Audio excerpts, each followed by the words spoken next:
오늘 주시는 하나님의 말씀은 시편 139편 13절부터 마지막 24절까지 말씀입니다. 시편 139편 1절부터 12절까지 말씀에 보면 우리 하나님께서는 모든 것을 다 감찰하신다. 그리고 하나님은 어디에나 계신다. 그리고 이제 13절 본문부터는 하나님께서는 그 모든 것들을 지으셨다. 나의 모든 것을 지으셨다. 하나님이 나를 만드셨기 때문에 나의 주인은 하나님이세요. 이 다른 사람의 물건을 이렇게 속여서 자기 것으로 만들려고 하는 것을 법률 용어로는 편취라고 하죠. 그 편취를 형사법에 보면 사기죄라고 하고 있어요. 남의 것을 속여서 빼앗는 행위, 이게 편취 행위입니다. 마귀는 우리 인생 가운데 다가와서 마치 우리가 자기 소유인 양, 우리 인간들을 속여요. 그 속이는 것을 또 법률 용어로 기망행위라고 그래요. 기망, 속였다. 그래서 우리 것을 편취하지요. 그러면 마귀가 누구에게 대해서 사기를 치는 것이냐? 하나님을 대항해서 사기를 치는 거예요. 그래서 마귀가 우리를 자기 것으로 삼으려고 마치 어떤 사기꾼이 상대를 속여서 기망해서 그의 것을 자기 것으로 편취하듯이 우리를 마귀가 자기 것으로 하나님께 속여서 편취하려고 해요. 그런데 이 말씀은 절대로 마귀는 우리를 향하여서 마치 우리가 자기 것인 양 소유권을 행사할 수 없다라는 아주 놀라운 근거 기준이 되는 그런 말씀입니다. 우리를 하나님이 지으셨기 때문이죠. 하나님께서 우리를 하나부터 열까지 우리의 영혼부터 우리의 그 뼈대 구조 그리고 우리의 우리의 모든 인생을 하나님이 다 일일이 손수 지으시고 만드시고 그 과정을 다 관리 감독하시고 이끌어 주셨어요. 그래서 우리는 하나님의 것입니다. 마귀가 우리 것을 편취하려는 사기 행각을 벌였고 또 하나님의 뜻을 알지 못해서 마귀에게 속아서 어떤 인생은 마치 자기가 자기 인생의 주인인 것처럼 그렇게 여기기도 해요. 그래서 내 인생은 내 것이다. 아니에요. 성경에 분명히 보세요. 내가 살든지 죽든지 또 먹든지 마시든지 다 나는 주님의 것이라고 했어요. 여러분 신앙생활 하면서 나의 삶 속에 나타나는 일들을 다 하나님이 주시는 어떠한 사인으로 여러분이 생각하시면 신앙생활 할 때 참 좋습니다. 자, 예를 들어서 내가 지금 관절이 좀 나빠요. 그래가지고 걷는 게 시원찮아요. 그리고 오래 서 있는 게 힘들어요. 그러면 이렇게 생각할 수 있죠. 나는 왜 이렇게 재수가 없을까? 내 몸뚱아리는 왜 이렇게 머리, 어깨, 팔, 다리 삭신이 쑤시고 왜 이렇게 나는 약할까? 이렇게 생각할 수 있다고요. 그거는 자기가 자기 인생의 주인이라고 생각할 때 그런 생각을 할 수 있어요. 그러나 반대로 생각해 보세요. 나의 모든 일거수일투족은 다 하나님의 손에 달렸다. 하나님이 나의 삶 속에 어떤 사인을 보내시는 거다. 이렇게 생각해서 한번 자기를 보는 거예요. 물론 병이야 병원에 가서 의사의 손길을 통해서 약물의 도움으로 여러 가지 치료 행위를 통하여 기간이 필요하고 또 인내가 필요하죠. 그러나 영적으로 보자는 거예요. 자, 사람이 두 다리가 멀쩡해서 관절이 튼튼해서 뭐를 해야 돼요? 서야 되고 뛰어야 되고 일해야 된다고요. 그런데 지금 관절이 안 좋아요. 그러면 걸을 수 없어요. 뛸 수 없어요. 서 있을 수 없어요. 그러면 어떻게 합니까? 주저앉아야죠. 세상 사람들은 주저앉으면 할 일이 아무것도 없죠. 우리는 주저앉으면 뭐예요? 기도하잖아요. 그래서 자기가 사인으로 받는 거예요. 아, 지금은 내가 뛰어다니며 일할 때가 아니라 그 자리에 주저앉아서 하나님의 때를 기다리며 기도해야 될 때구나. 그래서 삶을 어떻게 돼요? 기도하는 일에 주력하는 거예요. 제가 처음에 하나님의 부르심을 받았을 때 처음에 하나님은 나를 목사로 부르셨다고요. 그때가 이제 고등학교 학생 때였어요. 그 다음에 두 번째 저를 사역자로 부르실 때 어떤 특정한 장소로 하나님이 나를 인도하시기 위해서 또 저를 또 부르셨어요. 두 번째 저를 부르셨을 때 하나님이 잠을 안 재우시는 거예요. 얼마나 그게 힘들어요. 잠이 안 오니까. 그런데 지금 저의 장모님이시지만 그때는 또 저의 영적 지도자셨다고요. 제가 여쭤보니까 그래요. 요즘 통 잠을 잘 수가 없습니다. 그러니까 하시는 말씀이 잠을 못 자게 하시는 것은 하나님이 너를 부르시는 거다. 뭔가 하실 말씀이 있어서 그러시는 거다. 그래서 제가 엎드렸어요. 그래서 그때 제가 그 출판사하고 또 극동방송을 다녔을 때인데 하루 종일 일하고 오면 피곤하잖아요. 잠이 와야 되는데 잠이 안 와요. 그러면 근처에 기도할 수 있는 초소를 찾았어요. 그 당시에 제가 수원에 있었기 때문에 수원 저희 집 근처에 중앙침례교회가 있었어요. 김장한 목사님이 그 당시에 담임을 하셨죠. 그럼 그 교회의 맨 꼭대기에 기도실이 있어요. 개인 기도실이. 거기 가서 기도하고 이제 기도하다가 지치면 이제 잠이 와요. 그럼 이제 내려와서 집에서 자고. 또 서울에 있을 때는 식구들이 다 이렇게 잠이 들어요. 그때 저희 집이 화곡동에 있었었는데 그 집에 거실이 있어요. 거실에 와서 그 소파에 엎드려서 이렇게 밤에 기도를 했어요. 그러다 보니까 어느 날 하나님께서 저를 만나 주셨어요. 그리고 저에게 하시고자 하시는 말씀이 있으셨어요. 그래서 그 말씀을 저에게 해주신 거예요. 잠이 안 오니까 그냥 오늘만 기도하면 금방 오늘 저녁에 응답하시는가 뭐 그렇게 하실 수도 있지만 항상 여러분 하나님은 역전의 용사세요. 마지막 날 마지막 시간에 역사하시더라고요. 여러분들에게는 어떻게 하나님이 역사하실지 모르겠어요. 우리 마음은 첫날 첫 시간에 역사했으면 좋겠다 그러는데 성경을 보면 응답은 첫날 첫 시간에 하시지만 우리 삶 속에 응답이 주어지고 역사가 일어나는 것은 마지막 날 마지막 시간이더라고요. 그래서 제가 나의 모든 삶 속에 나타나는 일들을 하나님이 주시는 사인으로 본다는 거예요. 왜냐하면 하나님이 나를 만드셨기 때문이죠. 제가 이렇게 말씀할 수 있는 이유가 오늘 이 본문에 담겨져 있습니다. 자, 우리 성경 본문 말씀도 참 탁월하게 번역이 되어 있지만 조금 어려워요.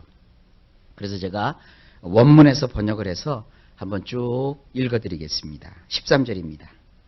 실로 당신께서는 나의 기질들을 조성하셨으며 내 어머니의 자궁에서 나를 직조하셨나이다. 자, 기질이라는 말이 나와요. 기질. 우리 성경에는 이게 기질이 안 되고 내 장부를 지었다고 되어 있는데 이 장부라고 하는 것은 우리말로 하면 뭐 내 속에 있는 어떤 그 장기들, 위나 간이나 뭐 콩팥이나 이런 걸 뜻하지만 원래 그 원문에 보면 이것은 그런 것보다는 기질이에요. 기질. 사람마다 여러 가지 그 특성이 있고 성격이 있고 어떤 기질이라고 하는 것이 있거든요. 그건 새벽이기 때문에 제가 기질에 대해서 말씀을 드리지 않겠고요. 근데 그런 기질들을 하나님께서 조성하셨어요.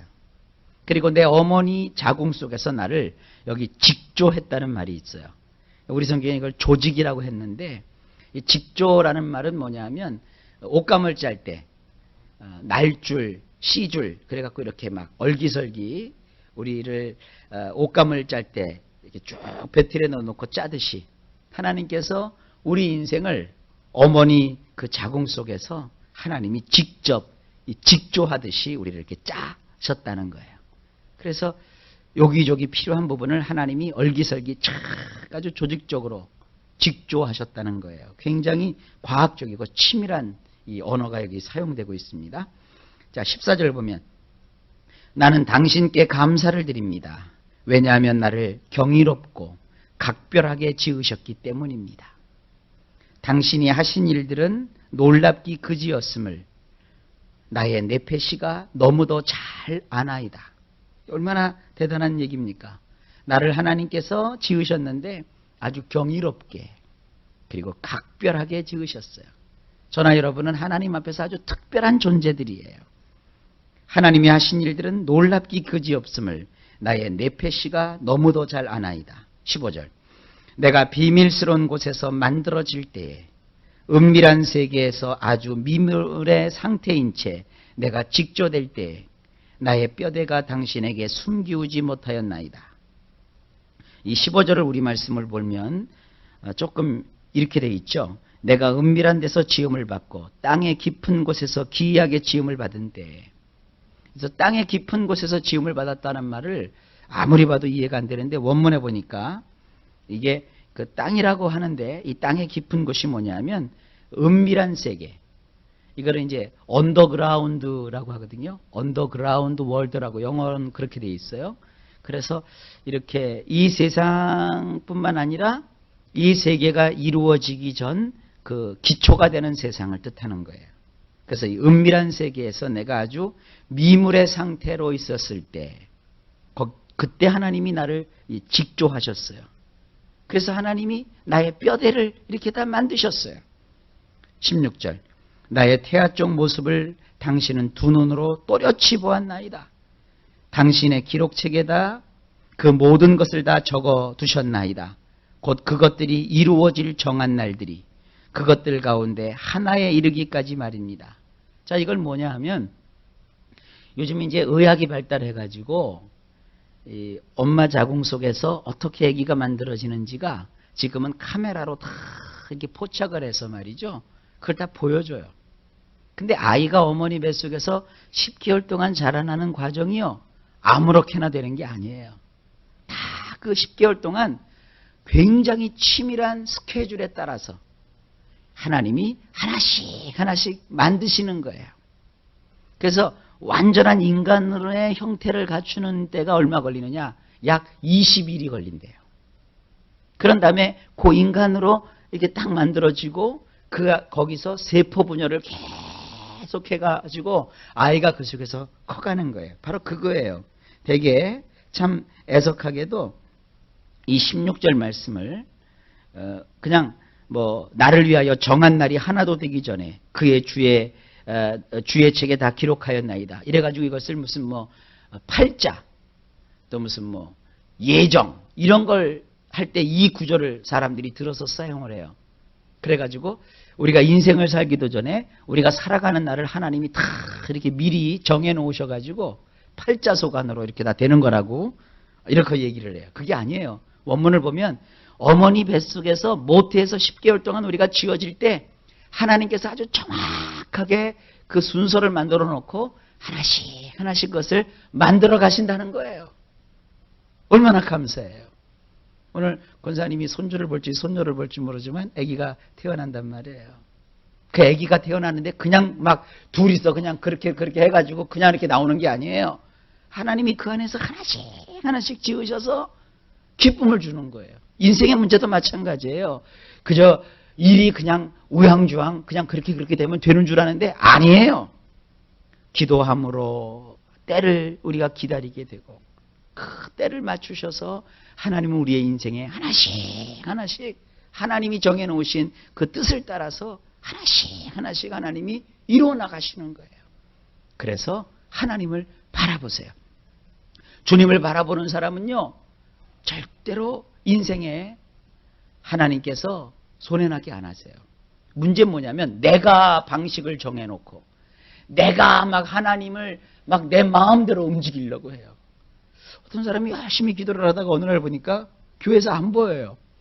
왜 그러느냐 알아보니까 믿어도 소용없대요. 왜 그러느냐 그랬더니 자기가 기도한 대로 안 된대요. 그래서 물어봤어요. 도대체 뭘 그렇게 기도했느냐. 내가 하나님이라도 그 사람한테 그걸 안 들어주시겠어요. 그리고 나서는 왜 하나님이 내 뜻대로 안 하는 거예요. 여러분, 만약에 하나님이 우리 뜻대로 움직이시는 하나님이라면 이 세상에 다리 성해가지고 온전히 걸어다닐 사람 한 사람도 없어요. 우리는 인생 살다 보면 어떤 생각이 들어요? 귀신은 뭐해? 왜 저런 놈을 안 잡아가? 그런 말 있잖아요. 그러니까 우리 뜻대로 그냥 마음대로 생각을 해요. 그러면 다 죽어야 되고요. 다 넘어져야 되고요. 다 망해야 돼요. 나만 잘 돼야 되는데 하나님이 내 기도만 들어주시는 게 아니잖아요. 너도 다 나는 잘 됐으면 좋겠고 남은 안 됐으면 좋겠다고 생각을 해요. 그러니까 기도라는 것은 하나님을 움직이는 게 아니에요. 기도하다 보면 마음이 하나님의 뜻에 부합하게 돼요. 기도하게 되면 기다리게 되고 하나님의 뜻을 구하게 되고 방법보다는 그 하나님이 원하시는 것이 무엇인지를 보게 되고 그래서 뭐든지 감당할 수 있게 하시는 하나님을 믿게 되는 거예요. 그래서 기다리면서 소원하면서 간구하는 거예요. 여러분, 저는요 우리 목회가 어떻게 될지 다 알아요. 우리 교회가 어떻게 성장하게 될지, 또 저하고 목사님하고 우리 목회가 어떻게 펼쳐지게 될지, 무슨 일을 하게 될지 이미 우리는 다 알아요. 다 봤어요. 그런데 왜 오늘 당장 안 이루어주실까요? 그게 아니에요. 그렇게 모든 하나님의 계획을 알지만 그 계획을 이룰 때까지 하나님 우리에게 기도를 요구하시는 거예요. 그리고 우리를 훈련하시고 우리를 단련하셔서 마침내 하나님이 정하신 그 뜻을 이루시는 거예요. 한 번은 제가요 어떤 걸 기도하는데 마음에 막 급해요. 그리고 급하면 제가 제일 누구를 졸라요? 우리 정 목사님이 졸르는 거예요. 목사님 왜 이게 이렇습니까 저렇습니까? 그러면 이제 부부 사이니까 제가 막 노골적으로 막 다구쳐요. 근데 하나님이 뭐라고 응답하시는 줄 알아요? 야 이놈아, 내 마음도 급해. 너보다 내가 더 급해. 근데 왜 안 해주셔요 하나님? 때가 안 됐어. 아직 분량이 안 찼어. 나도 얼마나 안타까운지 몰라. 하나님이 그러세요. 그래서 제가 얼마나 그 응답을 받고 회개하고 하나님 앞에서 막 뒹굴렀는지 몰라요. 여러분, 하나님은 참 좋으신 하나님이세요. 나를 다 아신단 말이에요. 그러니까 여러분들은 하나님께 맡기고 또 그 정한 날이 하나씩 하나씩 이루어지면서 마침내 그 아기가 어머니 뱃속에서 나오듯이 우리의 인생을 그렇게 잉태하시고 품으셔서 이루어 가시는 그 하나님을 보시고 믿음으로 늘 서시기를 예수님의 이름으로 축복합니다. 17절입니다. 나에 대한 당신의 목적들이 어찌나 귀한지요. 엘이시요. 그 총수가 어찌나 큰지요. 18절. 내가 그것들을 세려하였지만 모래알보다도 많나이다. 내가 죽음에서 깨어나는 순간에도 나는 당신과 여전히 함께 있으리이다. 19절. 엘로하께서, 시간이 없어서 이건 설명을 못 드리고요. 엘로하께서 악한 사람을 참으로 근절해 버리실 터이니 피를 흘리는 자들이여 나에게서 멀리 떠날지어다. 20절. 그들이 당신에 대하여 의도를 가지고 말하나이다. 당신의 원수들은 허망되게 높이나이다. 21절. 당신을 미워하는 자들을 여호와시여 나는 미워하지 아니하나이까. 당신을 대항하고자 일어나는 자들로 인해 진절머리가 나나이다. 22절. 그들에 대한 나의 미움은 완벽한 미움이나이다. 그들은 나의 원수들이 되었나이다. 23절. 나를 검사해 보소서 엘이시여. 나의 속마음을 아시며 나를 점검하셔서 나의 걱정거리가 되는 생각들을 아시옵소서. 얼마나 재밌어요. 나를 점검하시고 나의 걱정거리가 되는 생각들을 아시옵소서. 24절. 내가 지금 어떤 고통스러운 길에 있는지 살펴보시오. 나를 영원한 길로 인도하여 주소서. 우리의 아픔, 우리의 괴로움, 우리의 고통을 하나님은 다 보고 계세요. 그리고 나를 더 좋은 길로 인도하시는 거예요. 이 믿음을 가지세요. 그리고 오늘도 하나님 앞에 소망을 가지고 기다리고 기도하세요. 그럼 이런 불안이 생기죠. 그러다가 안 되면요. 그러면 걱정한다고 되나요? 인간은 참 연약한 존재예요. 믿고 하나님 살아계심을 믿고 그리고 그분께 기도하면서 또 우리가 할 수 있는 도리를 해야 되겠죠. 하나님은 그러면서 나를 지으시고 나를 만드시는 거예요. 어린아이가 엄마 아빠가 보고 싶다고 뱃속에서 5개월도 안 됐는데 뛰쳐나오면 안 돼요. 의사들이 그러더라고요. 아이들이 그 소리를 이렇게 감지하는 게 뱃속에서 한 4개월, 5개월이면 벌써 한대요. 그러니까 유산을 못하는 게 바로 그거예요. 알면 유산을 못해요. 아기가 다 알아요. 그럼 아기도 얼마나 궁금해요. 엄마 아빠도 아기가 참 궁금하잖아요. 저는요 임신 한 7개월쯤 되니까 막 보고 싶어 미치겠어요. 애가. 그러니까 우리 정 목사님도 애가 보고 싶어 미치겠나 봐요. 그래서 하루는 기도하다가 애 얼굴을 봤어요. 근데 저는 못 보잖아요. 근데 놔놓고 보니까 그때 봤던 모습하고 똑같더래요. 그래도 애가 어떻게 돼요? 기다리는 거예요.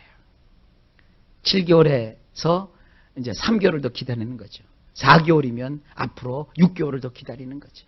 그리고 나서 엄마와 아빠가 만나는 거예요. 너무 기쁘니까. 그래서 그날 우리는 뭘로 지켜요? 생일이라고 해서 그날을 기뻐하는 거예요.